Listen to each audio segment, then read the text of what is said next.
Guys, I found Hansi Flick's notes after the game against Borussia Dortmund, and here is what I found. I reveal everything to you. I have a lot of pointers before we get to this breakdown.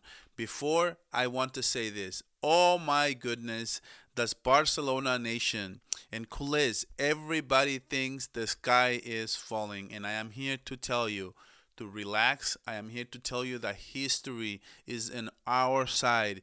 If you think Barcelona can win this Champions League because they lost this game, let me tell you something. And if I tell you something that gives you hopes, like the button, like this video, subscribe, and leave me a comment.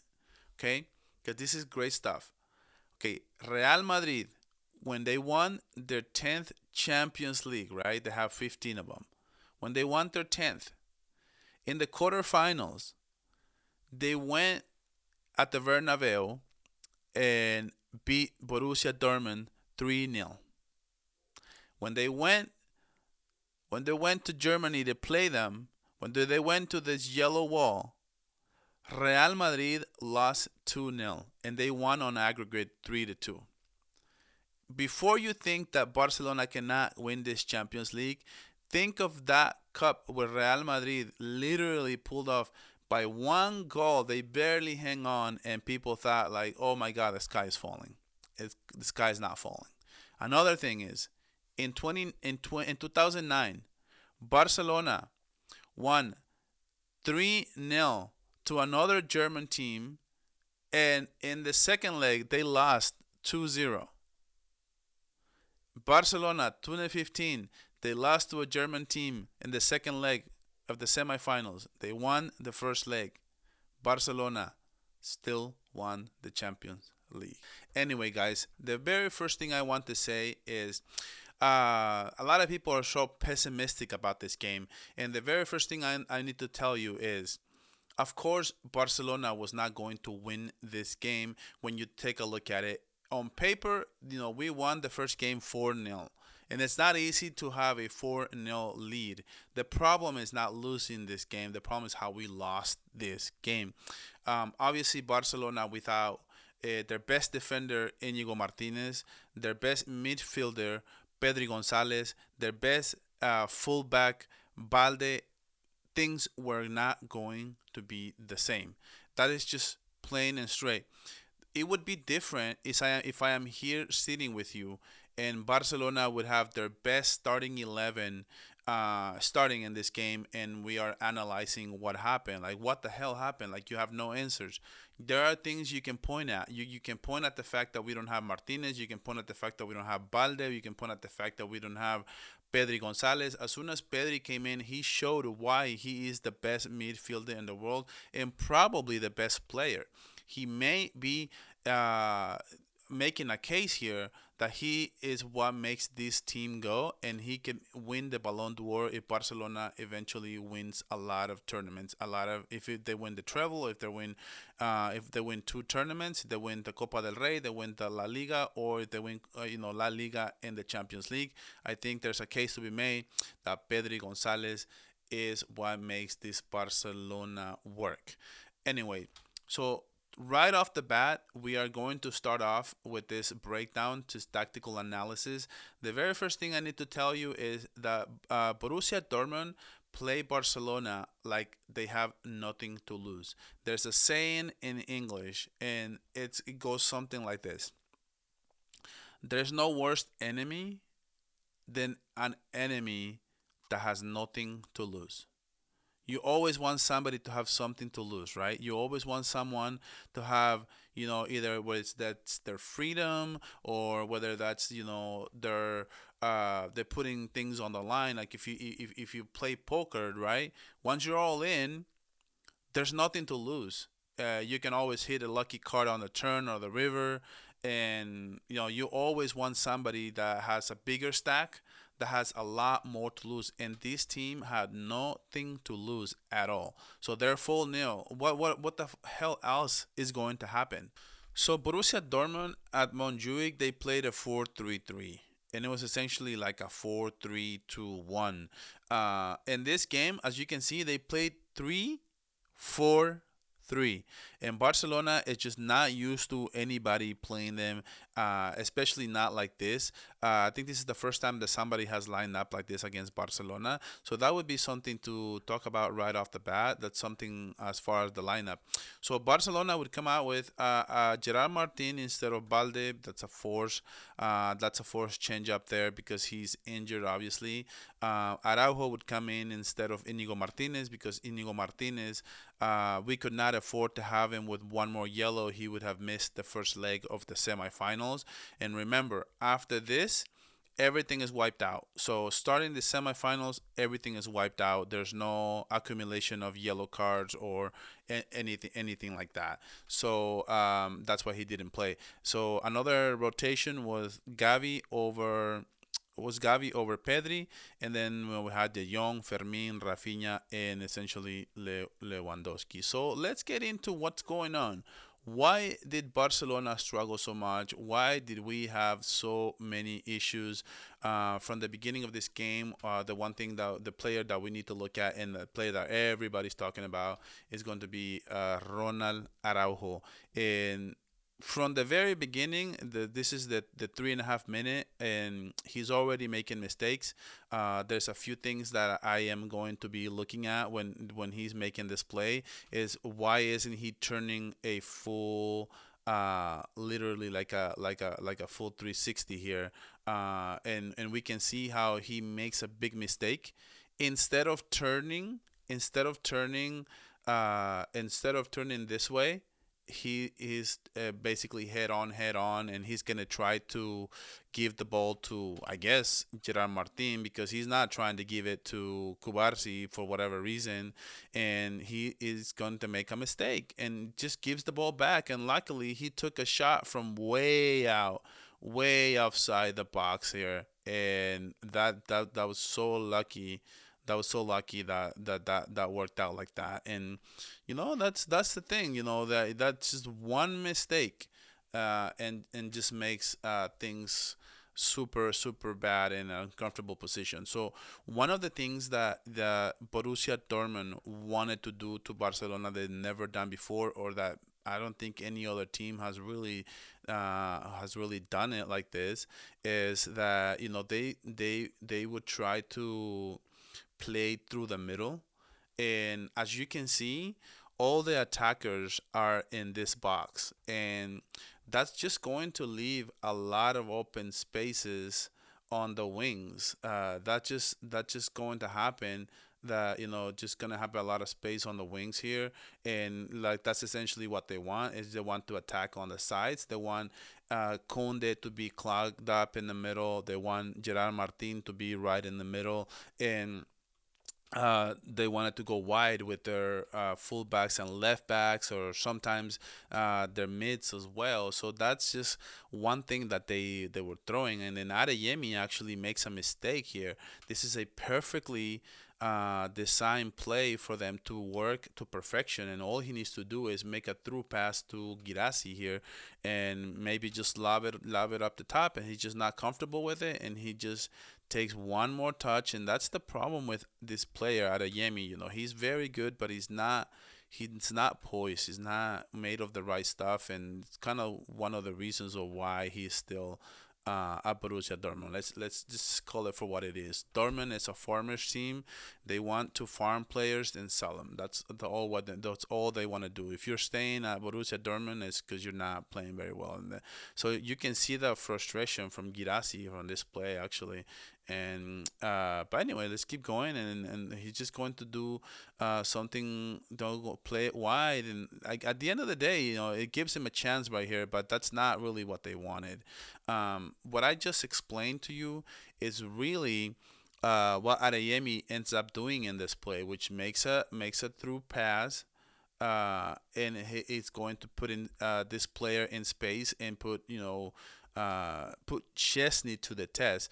But again, see how they're so wide in all the spaces. It's because or fullbacks are forced to work inside, and it's creating a lot of spacing. You can see number two here down the bottom of the screen, how he's just so wide open. There's so many wide open areas because Barcelona's been forced to clog up the middle there. And as of course we all saw what happened here. I think Chesney makes a horrendous mistake. There's no reason the player has the back against the goal here. He's not even looking at the goal, and there's no reason to just slide. There's no reason to be so aggressive. He can just wait it out, make him beat you, wait for him to turn around, and you don't have to do that. And unfortunately, Girassi is just not going to he's just not going to miss. Looking at is Ronald Araujo. He just takes too much attention to the ball. He's always looking at the ball. He's not looking at other things that are happening around him. This is actually going to be a amazing play that he make in this game. He covered a lot of ground for Barcelona, who is basically caught off guard here. And it's going to be a through pass, but essentially here, Kubarsi is in no man's land right now. He's very, very, very, very deep, incredibly deep. I don't know why he's over there. And even Gerard Martin, Gerard Martin is way, way down. This is a counter attack transition, quick play they're gonna do, and there's no offside. Everything's good. But take a look at Araujo and how he's just going to cover so much space. This is what he does well, as better than anyone else. And we were so lucky that he's so fast and he's so strong in this play. And this is one of the plays where Araujo just really excel, and that's where he knows how to do best. And this is why I think that going forward, he shouldn't start any games. He should just be playing in the second half, bouncing off the what we just did on the first half, and whether that's leading with a goal, or we need to conserve, play more conservative, and defend one or two goal lead. That's what he knows how to do. Best as far as Araujo. This is a play where it was perfect, worked to perfection as a high line, and we were lucky this was offside 'cause this was a goal. One thing I do want to say about this play is that Barcelona just didn't defend the set pieces really well. I'm just gonna go ahead and say it, and we can see here. This is another offside, but at the end of the day, they still seem to be getting every single they just seem to be getting their way against this Barcelona defense. I don't know how else to explain it, how else to say it, but every single time there was a set piece, it seemed like they executed pretty well. This is, like I said, another reason why Barcelona is just so clogged up in the middle, that it's just leaving all the spacing for Borussia Dortmund to just attack on the wings, and we just couldn't have our defense set straight. Even Conde, I don't think he defended very well. He did not attack very well. There's nothing that he did really well in this game, and especially for his side, I think Adeyemi, for lack of a better word, was just having his way around Conde, or as some modern youngsters say, that basically was just cooking him in every single play. But I thought he was just having his way with him and throughout the whole game. Even right now, like, the defense is pretty set. But even with the set defense, they still is able to accelerate and take this shot. And Barcelona was lucky not to concede here again. And one thing I want to say is, you can see how Araujo is always just staring down. He's always just staring down the ball, not looking at what's going on around him. He should be more worried about covering somebody, whether that's him or like somewhere on these other areas of the field. And we were lucky not to concede because Chesney was there to make the save. So this is a very interesting play by Chesney. I basically think that throughout this whole corner kick, which is amazing, by the way, it's like a long ball all the way to the outside, and it's like there's a saying in Spanish that says two headers makes a goal, and this is totally the case, where number two here is going to header, and then Girassi is going to find it. But what really caught my attention is just how off was Chesney in this play where he doesn't even go to this ball or stay his ground. Had he stayed in the middle, he would make the save, or at least he would deflect this ball from Girassi. So I think this is kind of a mistake from Chesney as well. He just got caught in no man's land. So this is gonna be one of the only good things we did in this game, was basically a link-up play between Ronald Araujo and Kunde, and Kunde is just gonna make a through pass, and Fermin is going to find it, and we were lucky here to just get an onside on goal. I mean, that's just two games in a row where we're just trying to make crosses, and making crosses, works. And you just got to make more and more and more and more, and more things are going to happen, and get a forced error, and that's exactly what happens here. So when the game is 2-1, Pedri comes in, Gavi comes out. I don't think Gavi had his best game. Barcelona just couldn't have their way in the midfield area. Barcelona just didn't have the ball enough, and it was basically all left for Frank de Jong to retain possession of the ball, to create, and that is just too much. Gavi is not a possession type of midfielder, and it showed. And it's not that he had a bad game, but he does a lot of pressures. I saw him playing great defense, and it makes me wonder. I saw him. Someone posted on Twitter a couple of plays where he was covering for Gerard Martin, and actually did a really good job down the left back. So where people are starting to wonder, can he play as a left back, because he's so good as on defense. He's so fast as well. So who knows if Flicks can see. Let me know if you guys would like to see a little bit more of Gavi playing a left back. Just one thing that came out on Twitter, and I thought it was a little interesting. This is a play where, one of the few times where we actually make something happen on the field. This is going to be Gerard Martin, finds Rafinha, who just screens it and ends up in Fermin Lopez's. And this is the problem with Fermin. Like, I don't know. Like, he's such a great shot taker, and he trusts himself to do this, but you gotta shoot on goal, man. Like, you can't just yanked it all over the top, and think that's gonna be just okay. This is totally unacceptable. You could have played to Lamine Yamal here on this play, and it's gonna be Lamine Yamal's gonna be really frustrated here, because he's just going to shoot it, and as you can see, his ball's already flying here off this. Pretty much off the screen, and Lamine Yamal is all by himself. I don't know why not just make the easy pass here. If you're on a roll where you're scoring a lot of goals and you're trusting yourselves, you're trusting your shot, I understand it. Take the shot by all means. But Fermin Lopez, the last couple of games, he's just not been on target. Any of his shots have been on target. So I would say, just give it to Lamine Yamal. Make the easy pass. If you're Fermin, make Lamine miss this goal. Why are you putting yourself in position to fail? Like, I don't understand it here. This is ridiculous. And the last couple of games, guys, I just gonna go out and say it. The front three, it's been hero balling. Whether that's Fermin Lopez, whether that is Rafinha, whether that is Lamine Yamal, everybody wants to make the last play, and everybody wants to make the last goal. As we can see right here, right now, Rafinha has a player wide open here, and that is going to be Ferran Torres.